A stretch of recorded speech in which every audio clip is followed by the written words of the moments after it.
આપ સૌનું સ્વાગત છે. આજની આપણી ચર્ચા આમ તો એક મોટા કોયડા જેવી છે. બિલકુલ. જુઓ, એક તરફ આપણી પાસે જે સ્ત્રોતો છે એ એવા ઈશ્વરની વાત કરે છે જે એટલા વિશાળ છે કે આખું બ્રહ્માંડ પણ એમ કહીએ તો ઓછું પડે. તેમને સમાવી ન શકે. બરાબર. અને બીજી તરફ છીએ આપણે મનુષ્યો, જેમને એમને જાણવા છે, સમજવા છે.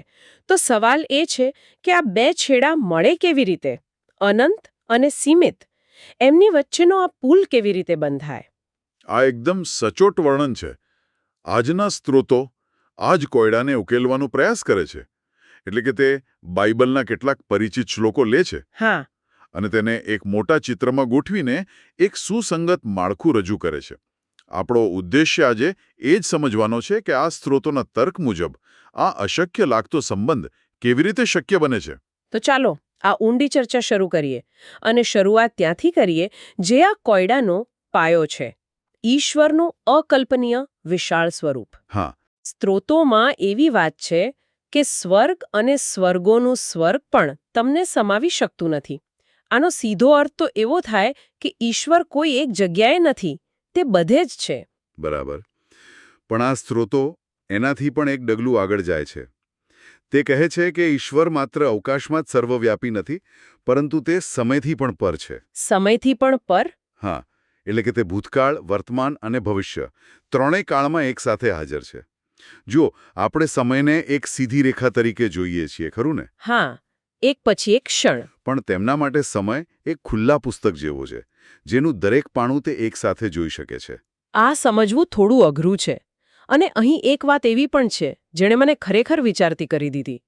સ્ત્રોત દાવો કરે છે કે ઈશ્વર અનંતતા કરતાં પણ મહાન છે.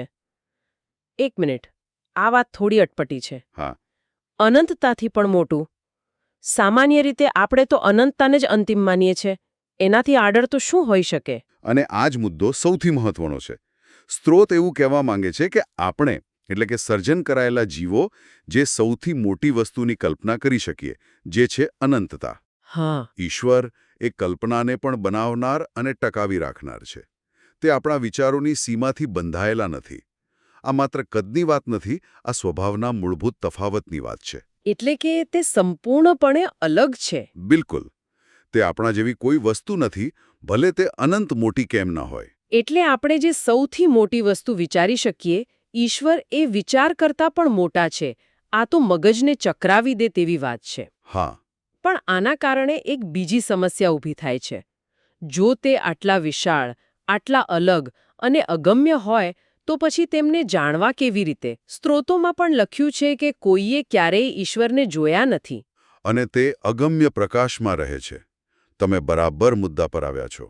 આ જ એ મૂળભૂત દ્વિધા છે જેનો ઉકેલ આ સ્ત્રોતો આપવાનો પ્રયાસ કરે છે. કઈ દ્વિધા? જુઓ, એક તરફ એવા ઈશ્વર છે જેમને જોવું એ પાપ કરવાની સંભાવના ધરાવતા જીવ માટે મૃત્યુ સમાન છે.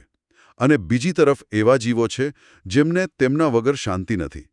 તો આ અંતર કેવી રીતે દૂર થાય? સાચી વાત. જો ઈશ્વર પોતે દેખાય તો જીવ નાશ પામે. અને જો ન દેખાય તો જીવનો હેતુ પૂરો ન થાય. આ જ એ ગૂંચવણ છે જેના કેન્દ્રમાં પુત્રની ભૂમિકા આવે છે. એટલે કે ઈશ્વરના દ્વિતીય સ્વરૂપ તરીકે પુત્ર આ કોયડાનો જવાબ છે. તે કેવી રીતે?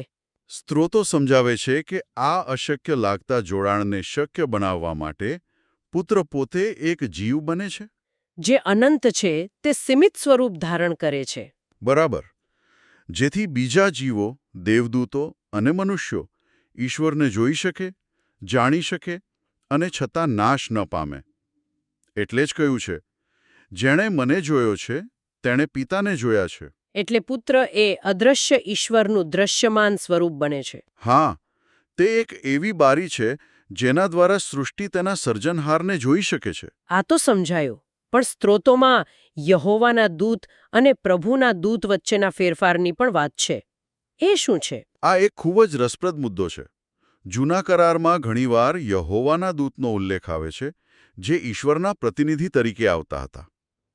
ક્યારેક તો તેમની સાથે વાત કરવી એ ઈશ્વર સાથે વાત કરવા બરાબર ગણાતું. તે એક પ્રકારના મધ્યસ્થી હતા. હા, પણ સ્ત્રોત દલીલ કરે છે કે ઈસુના અવતાર પછી નવા કરારમાં આ ભૂમિકા બદલાઈ જાય છે. હવે પ્રભુના દૂતનો ઉલ્લેખ આવે છે, જે સીધા ઈસુના પ્રતિનિધિ છે. તો આનો અર્થ એ થયો કે પહેલા જ્યાં ઈશ્વરનો સંદેશો લાવવા માટે એક શક્તિશાળી દૂત આવતા હતા, હવે ત્યાં ઈશ્વર પોતે પુત્રના રૂપમાં હાજર છે. જાણે કોઈ રાજા પોતાના પ્રતિનિધિઓને મોકલવાને બદલે પોતે જ પ્રજાની વચ્ચે આવીને ઊભો રહે. બિલકુલ. આ ફેરફાર એવું સૂચવે છે કે હવે મનુષ્ય અને ઈશ્વર વચ્ચે કોઈ મધ્યસ્થી દૂતની જરૂર નથી, કારણ કે પુત્ર પોતે જ એ સેતુ બની ગયા છે. પણ આ જ વાત આપણને અવતારના સૌથી મોટા વિરોધાભાસ પાસે લઈ જાય છે, ખરું ને? હા, બરાબર. કયો વિરોધાભાસ? એ જ કે જે અસ્તિત્વ સમગ્ર બ્રહ્માંડને, સમય અને અવકાશને પોતાની શક્તિથી ટકાવી રાખે છે, તે પોતે સમય અને અવકાશના બંધનમાં એક માનવ શરીરમાં કેદ કેવી રીતે થઈ શકે? આને સમજવા માટે એક ઉદાહરણ લઈએ. જાણે કે કોઈ નવલકથાનો લેખક પોતે જ પોતાની વાર્તાનું એક પાત્ર બનીને અંદર જતો રહે. રસપ્રદ. તે લેખક હોવાથી આખી વાર્તા, તેનો ભૂતકાળ અને ભવિષ્ય બધું જાણે છે, પણ પાત્ર તરીકે તે વાર્તાના નિયમોથી બંધાયેલો છે. તેને પણ ભૂખ લાગે, થાક લાગે. વાહ, આ ઉદાહરણથી વાત થોડી સ્પષ્ટ થાય છે, પણ છતાંય તે સંપૂર્ણપણે તો સમજી શકાતું નથી. અને સ્ત્રોત પણ એ જ કહે છે કે આ એક રહસ્ય છે જે જીવોની સમજની બહાર છે. ખાસ કરીને વધસ્તંભની ઘટના વખતે આ રહસ્ય તેની ચરમસીમાએ પહોંચે છે. કેવી રીતે? ત્યાં પિતા અને પુત્ર સમય અને અવકાશની અંદર એકબીજાથી અલગ થયા, પણ સમય અને અવકાશની બહાર, જ્યાં તે બંને હંમેશા એક છે, ત્યાં એ અલગ થવાનો શું અર્થ થાય? એ આપણે ક્યારેય નહીં સમજી શકીએ. આ આપણી બુદ્ધિની મર્યાદા બતાવે છે. ઠીક છે, તો આપણે જોયું કે ઈશ્વર અકલ્પનીય રીતે વિશાળ છે અને પુત્ર એ તમને જાણવાનો સેતુ છે.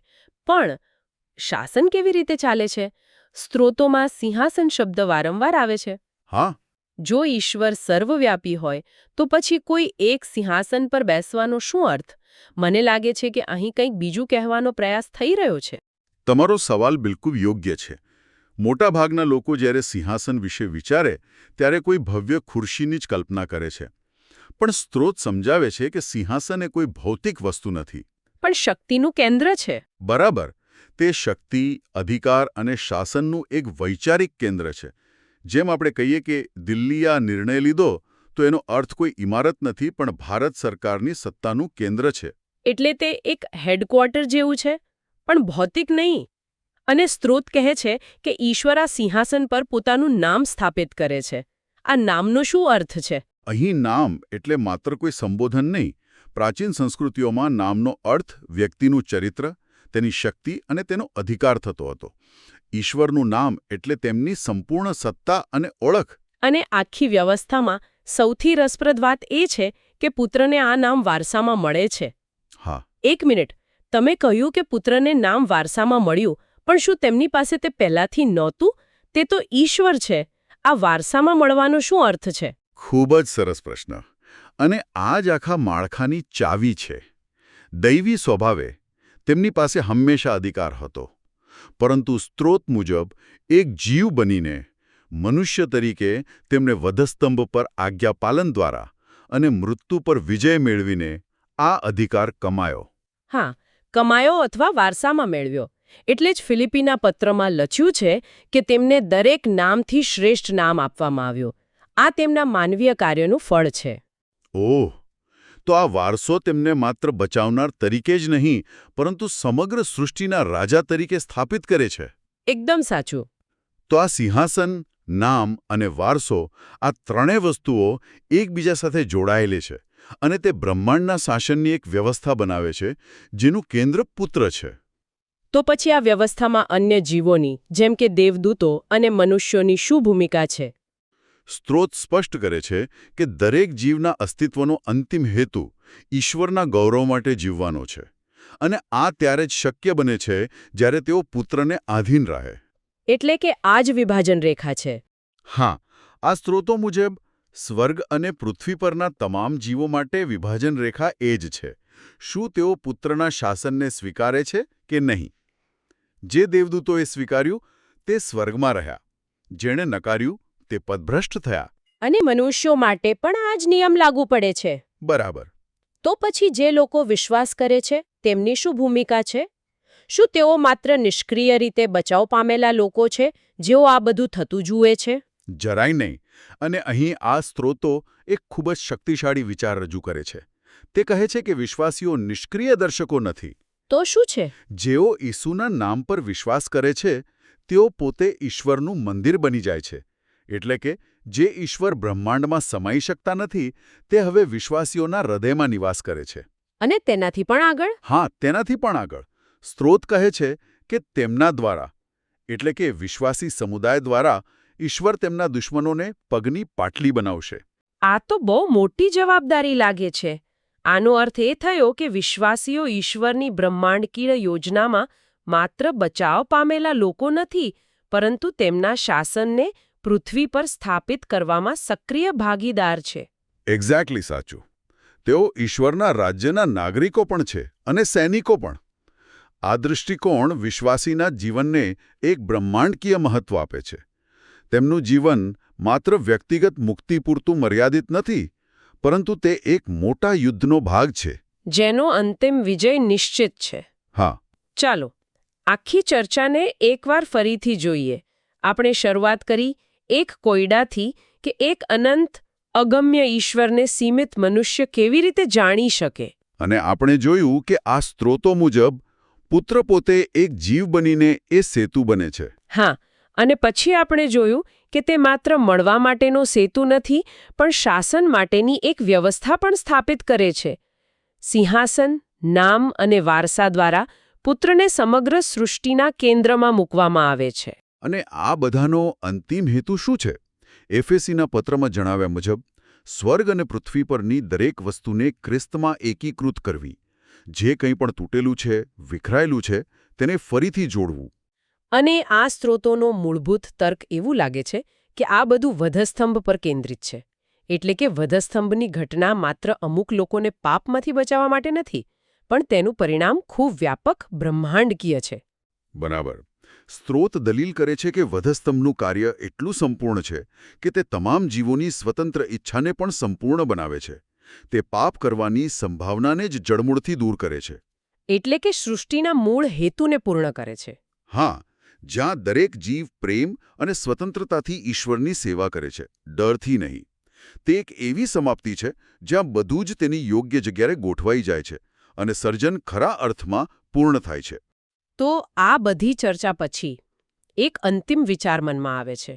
આ સ્ત્રોતો સૂચવે છે કે સૃષ્ટિની યાત્રા ત્યારે પૂરી થશે જ્યારે પાપનો સંપૂર્ણ નાશ થશે અને બધી જ વસ્તુઓ પુત્રમાં એક થઈ જશે. અને પછી પુત્ર પોતે પણ બધું પિતાને આધીન કરશે, જેથી અંતે ઈશ્વર સર્વમાં સર્વસ્વ થાય. હા, અને આ જ આપણને આજના અંતિમ વિચાર તરફ દોરી જાય છે. કયો વિચાર? જો અંતિમ ધ્યેય આ સંપૂર્ણ, એકીકૃત, સુમેળભર્યું અસ્તિત્વ હોય, જ્યાં કોઈ સંઘર્ષ નથી, કોઈ પાપ નથી, તો પછી આપણે અત્યારે જે દુનિયામાં જીવીએ છીએ, જે સંઘર્ષ, દુઃખ, અપૂર્ણતા અને પસંદગીની સ્વતંત્રતાથી ભરેલી છે, હા, તે દુનિયાનો હેતુ શું છે? એટલે કે શું આ સ્ત્રોતો આપણી વર્તમાન વાસ્તવિકતાને તે અંતિમ સંપૂર્ણ સૃષ્ટિ તરફના એક જરૂરી પણ અસ્થાયી સંક્રમણકાલીન તબક્કા તરીકે જુએ છે? એક એવી યાત્રા જે કદાચ પીડાદાયક છે, પણ જેનું ગંતવ્ય ભવ્ય અને નિશ્ચિત છે.